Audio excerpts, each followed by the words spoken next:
What's up, guys? I am so excited to be here with a new devotional series called Facing the Unknown. All right, so today, day one, we're going to be talking about faith. And faith can be a tricky word. We often think of it as a synonym for belief or trust or hope, or probably a dozen other words that are church words that we've all heard at some point.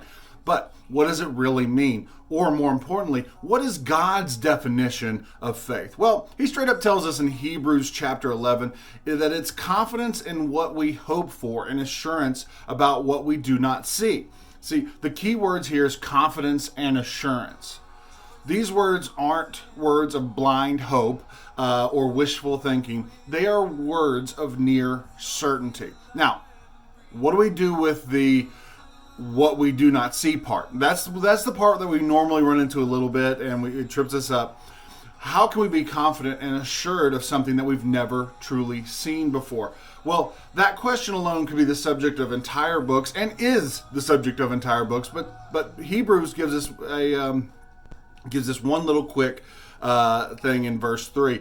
He uses creation itself as evidence to the kind of what kind of faith is. Essentially, it says there was nothing, and then there was everything that we see.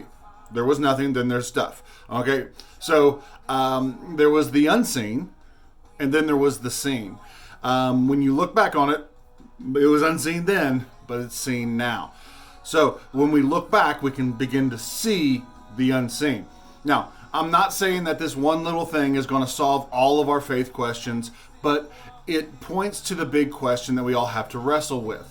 Do you really believe that God is in control?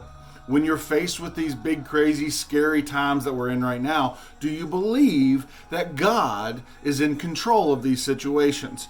So that's a tough question, and but let's leave with a little bit of an assignment today.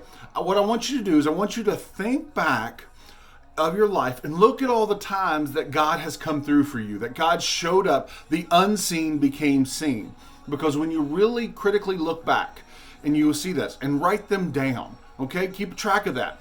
Now, if you are struggling to come up with some, talk to somebody. Talk to a youth pastor, talk to an associate pastor, talk to a small group leader, talk to someone who I guarantee you can show you some ways that God showed up in your life, okay? So go ahead and write those down and keep them, and it's something that you can look back on when you're going through a struggling moment. Hebrews 11, 1 through 3 says this: Now faith is confidence in what we hope for and assurance for what we do not see.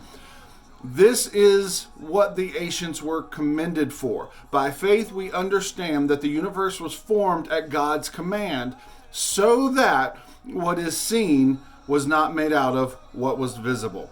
All right? So the next verse for today is 2 Corinthians 5:7. For we live by faith, not by sight. That's great. For we live by faith, not by sight. 2 Corinthians 5:7. I love you guys. Really, take a moment and look back on the things that God's done for you, because he will be seen. I love you. I miss you. I can't wait to see you soon.